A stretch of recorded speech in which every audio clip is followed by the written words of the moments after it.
Hello बच्चों, let us read this question. A monochromatic point source has radiating wavelength 6000 angstrom with power 2 watt and aperture of diameter 0.1 meter and large screen HC are placed as shown in the figure. The photoemissive detector D, the surface area 0.6 centimeters, 0.5 centimeter square is placed at the center of the screen. The efficiency of the detector for the photoelectron generation per incident photon is 0.9 meter. 0.9. A. Calculate the photon flux at the center of the screen and photocurrent of the detector. If the concave lens of the focal length 0.6 meter is inserted in the aperture as shown, find the new values of photon flux and photocurrent. Assume the average transmission of 80% from the lens. If the work function of the photoemissive surface is 1 electron volt, calculate the values of stopping potential in two cases, without and with the lens. इस question में हमारे पास एक monochromatic point source दिया हुआ है जिसका wavelength और power हमें दिया है और एक डिटेक्टर दिया है जिसका सरफेस एरिया दिया है। तो हमें पहले केस में क्या फाइंड आउट करना है, फोटोन फ्लक्स फाइंड आउट करना है, फोटोन फ्लक्स और फोटो करंट फाइंड आउट करना है। तो यहाँ पे जो की कॉन्सेप्ट हम लोग यूज करेंगे, की कॉन्सेप्ट वो होगा फोटोन फ्लक्स का। तो हमें पता है जो फोटोन फ्लक्स जो होता है वो बेसिकली नंबर ऑफ फोटॉन्स होता है, number of photons incident incident पर unit area per unit time के इक्वल। तो पर unit area per unit time में जितने नंबर ऑफ फोटॉन्स इंसिडेंट होते हैं उसको हम लोग फोटॉन फ्लक्स कहते हैं। तो अगर डायग्राम बनाए तो हमें हमारे पास एक पॉइंट सोर्स दिया है एस, इससे 0.6 की डिस्टेंस पे एक अपर्चर प्रेजेंट है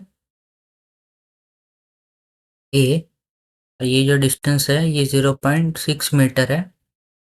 देन यहाँ पे हमारे पास एक डिटेक्टर प्रेजेंट है डी, और ये जो टोटल डिस्टेंस है ये है हमारे पास 6 मीटर। तो अपर्चर से डिटेक्टर का डिस्टेंस जो है वो कितना हो जाएगा, 5.4 मीटर हो जाएगा। तो ये जो एस जो है ये फोटॉन जो है वो एमिट कर रहा है, तो एस हमारा प्राइमरी सोर्स हो जाएगा। और जब यहाँ पे आ जाएंगे फोटॉन्स तो अपर्चर जो है वो एज ए सेकेंडरी सोर्स काम करेगा फोटॉन एमिशन करने के लिए। तो अगर हम लोग क्वेश्चन देखें तो हमें वेवलेंथ दिया है, तो वेवलेंथ से हम लोग एनर्जी निकाल सकते हैं। तो एनर्जी और वेवलेंथ का रिलेशन होता है एच सी अपॉन लैम्बडा। तो वैल्यू सब्स्टिट्यूट करें तो ये हो जाएगा 6.63 into 10⁻⁻34 into 3 into 10⁸8 divide by lambda का वैल्यू 6000 एंगस्ट्रॉम, दैट मीन्स 10⁻10। इसको कैलकुलेट करें तो ये आ जाएगा 3.315 इंटू 10⁻19 जूल। एनर्जी मिल गया, पावर हमें गिवन है 2 वाट। तो यहाँ से हम लोग क्या फाइंड आउट कर सकते हैं, यहाँ से हम लोग नंबर ऑफ फोटॉन्स एमिटेड पर सेकेंड जो है वो फाइंड आउट कर सकते हैं, जो कि आएगा power divided by energy 3.3 into 10⁻19, जो आएगा 6.06 इंटू 10⁻18 पर सेकेंड। दैट मीन्स इतने नंबर ऑफ फोटॉन्स जो है वो सोर्स से एमिट हो रहे होंगे पर सेकेंड में। अब ये जो फोटॉन्स जो है वो आगे ट्रैवल करेंगे 0.6 मीटर के डिस्टेंस पे, वो अपर्चर पर जाएंगे। तो एट डिस्टेंस 0.6 जो नंबर ऑफ फोटॉन्स इंसिडेंट हो गए पर unit area per unit time, उसको हम लोग N2 नाम देते हैं। तो N2 जो है वो हो जाएगा, जो पहले आ रहे थे 0.6 into 10⁻18 divided by the area of sphere. तो यहाँ पे फोर एरिया ऑफ स्पीयर क्या आएगा, 4πr²। तो आर हमारा यहाँ पे पहले वाले केस में 0.6 होगा, ये हो जाएगा 0.6 का स्क्वायर। इसको कैलकुलेट करें तो आएगा 1.34 इंटू 10⁻⁻18 मीटर के इनवर्स का स्क्वायर और सेकंड इनवर्स। तो इतने जो है वो इंसिडेंट हो रहे हैं per unit area per unit time पे। अभी जो total number of photons incident होंगे on the aperture per unit time में, वो उसको हम लोग n3 नाम देते हैं। तो n3 बेसिकली क्या होगा, कितना मतलब उसको हम लोग को एरिया से मल्टीप्लाई करना, एरिया ऑफ दी अपर्चर से इसको हम लोग को मल्टीप्लाई करना पड़ेगा। तो ये होगा 1.34 into 10⁻18 into area of the aperture. तो एरिया हो जाएगा पाई आर स्क्वायर। तो हम लोग को अपर्चर के लिए डायमीटर दिया 0.1, तो उसका एरिया हो जाएगा, रेडियस हो जाएगा 0.1/2। तो ये आएगा पाई अपॉन 4 इंटू 0.1 का स्क्वायर। इसको कैलकुलेट करें तो n3 हमें मिलेगा 1.052 इंटू 10⁻, यहाँ पे हम लोग कह सकते हैं इंटू 10⁻18, सॉरी 16 आएगा यहाँ पे, 16 सेकेंड। तो पर सेकेंड में इतने जो है नंबर ऑफ फोटॉन्स इंसिडेंट हो रहे हैं अपर्चर पे। और अभी हम लोग को क्या चाहिए, फोटॉन फ्लक्स चाहिए। तो फोटॉन फ्लक्स बेसिकली क्या होगा, नंबर ऑफ फोटॉन्स इंसिडेंट पर unit area per unit time. तो ये हो जाएगा n4, इसको हम लोग n4 नाम देते हैं। तो ये हो जाएगा 1.052 into 10⁻16 divided by the area of the aperture. तो ये हमें सेंटर ऑफ द डिटेक्टर पे चाहिए ना नंबर ऑफ फोटॉन फ्लक्स। तो अपर्चर से सेंटर तक का डिस्टेंस कितना था, 5.4। तो इसका स्क्वायर हो जाएगा, इसको कैलकुलेट करें तो ये हो जाएगा 2.87 इंटू 10⁻13। तो इतने जो ये हमारा फोटॉन फ्लक्स का वैल्यू हो गया।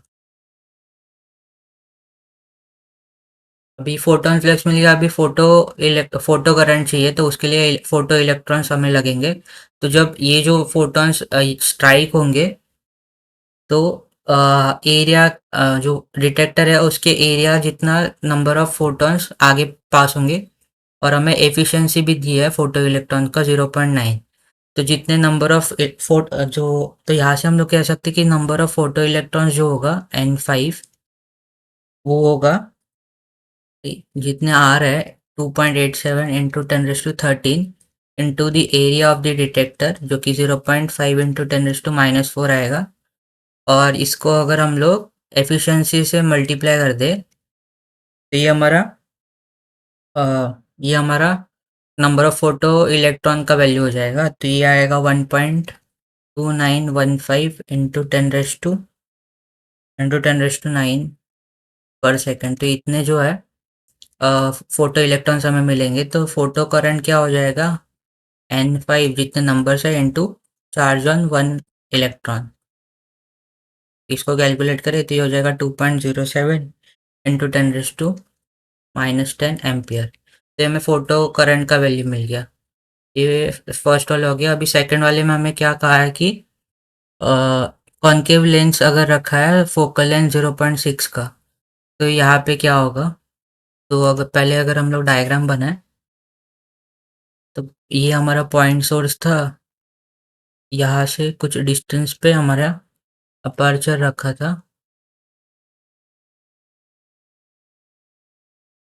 और यहाँ पे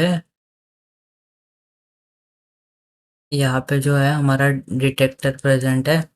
और अपर्चर में अभी हम लोग ने कॉनकेव लेंस रखा हुआ है। तो ये जो डिस्टेंस है ये 0.6 मीटर है। टोटल डिस्टेंस जो है वो 6 मीटर का है। तो क्वेश्चन में हमें फोकल लेंथ दिया हुआ है, फोकल लेंथ है 0.6, बट ये लेफ्ट हैंड साइड में रखा है तो ये -0.6 होगा। ऑब्जेक्ट डिस्टेंस जो है वो भी 0.6, बट लेफ्ट हैंड साइड में तो ये भी माइनस आएगा। तो अगर हम लोग लेंस लॉ यूज़ करें तो ये आएगा 1/v minus 1/u equals to 1/f के इक्वल। यहाँ से 1/v हो जाएगा, 1/v minus 1/ minus of 0.6 equals to 1/माइनस ऑफ 0.6। यहाँ से हम लोग अगर v कैलकुलेट करें तो हमें मिलेगा ये माइनस ऑफ 0.3 मीटर। तो दैट मीन्स हमारा जो अभी नया जो सोर्स हो जाएगा वो यहाँ पे आएगा, इमेज 0. 0.3 मीटर के डिस्टेंस पे। तो जो सोर्स और डिटेक्टर के बीच में जो डिस्टेंस हो जाएगा ये अभी कितना हो जाएगा 5.7 मीटर के इक्वल। तो अभी यहाँ पे पहले जो हम लोग ने अपर्चर तक जो नंबर ऑफ फोटॉन्स आ रहे थे वो तो इस केस में भी सेम रहेंगे, तो दैट मीन्स जो n3 का वैल्यू था पहले वो वहाँ तक हमारा सेम ही रहेगा कैलकुलेशन। तो हम लोग यहाँ पे लिख सकते हैं पहले n3 हमारे पास कितने थे 1.052 इंटू 10⁻16। तो इतने फोटॉन जो है वो अपर्चर पे पर सेकंड में इंसिडेंट हो रहे थे। अभी हमें क्या कहा है क्वेश्चन में 80% ट्रांसमिशन दिया है, दैट मीन्स यहाँ से जो फोटॉन्स जो पास होके वो 80% होगा इसका। और अगर मैं फोटोन फ्लक्स चाहिए तो इसको पर यूनिट एरिया से भी डिवाइड करना पड़ेगा, तो ये हो जाएगा 80 डिवाइडेड बाय 100 इंटू 1.052 इंटू 10⁻², ये 16 है, ये 16 डिवाइड बाय 4 पाई, और यहाँ पे एरिया जो रेडियस जो आएगा वो कितना हो जाएगा 5.7 का हो जाएगा। तो इसको कैलकुलेट करें तो ये हो जाएगा 2.06 इंटू 10⁻13 मीटर के इन्वर्स का स्क्वायर और सेकेंड इन्वर्स। तो ये हमें फोटोन फ्लक्स मिलेगा सेकेंड वाले केस में। और सिमिलरली अगर हम लोग को करंट चाहिए तो करंट में पहले फोटो इलेक्ट्रॉन्स का नंबर फाइंड आउट करना पड़ेगा, उसको 4 से मल्टीप्लाई। तो ये होगा 2.06, ये तो number of photons into area of the detector into efficiency of the detector to produce photo electrons, और ये हो गया चार्ज ऑन वन इलेक्ट्रॉन। इसका जो वैल्यू है ये आएगा हमें 1.483 इंटू 10⁻⁻10। ये फोटो करंट हमें मिल गया सेकेंड वाले केस में। तो अभी हम लोग थर्ड वाला देखते हैं। तो थर्ड वाले में क्या चाहिए हम लोग को, वर्क फंक्शन दिया है और स्टॉपिंग पोटेंशियल निकालना है। तो हमें पता है कि जो एनर्जी ऑफ इंसिडेंट रेडिएशन जो होती है फोटो इलेक्ट्रिक इफेक्ट से वो work function plus stopping potential के इक्वल होती है। यहाँ से स्टॉपिंग पोटेंशियल जो है वो hc/λ minus stopping work function के इक्वल आएगा। तो यहाँ से EV0 जो है एनर्जी यहाँ पे हम लोग ने निकाला था 3.315 इंटू 10⁻⁻19 था। इसको अगर हम लोग इलेक्ट्रॉन वोल्ट में कन्वर्ट करें तो हम लोग को डिवाइड करना पड़ेगा 1.6 इंटू 10⁻⁻19 से, और ये 1 दिया हुआ है। यहाँ से अगर हम लोग स्टॉपिंग पोटेंशियल फाइंड आउट करें तो ये आएगा 2.07, और -1 आएगा तो ये हो जाएगा 1.07 वोल्ट। तो हमें स्टॉपिंग पोटेंशियल मिल गया 1.07 वोल्ट। अभी हम लोग को क्वेश्चन में क्या बोला है कि दोनों केसेस में फाइंड आउट करना है, विद और विदाउट लेंस। तो विद और विदाउट लेंस दोनों केसेस में स्टॉपिंग पोटेंशियल सेम ही होगा, क्योंकि अगर हम लोग लेंस रखे वहाँ पे तो इंटेंसिटी पे फर्क पड़ेगा और फ्रीक्वेंसी चेंज नहीं होगी, और जो स्टॉपिंग पोटेंशियल होता है वो फ्रीक्वेंसी पे डिपेंड करता है। इसलिए विद और विदाउट लेंस के लिए स्टॉपिंग पोटेंशियल का वैल्यू सेम रहेगा। तो I hope you have understood this question, understood it well, and best of luck.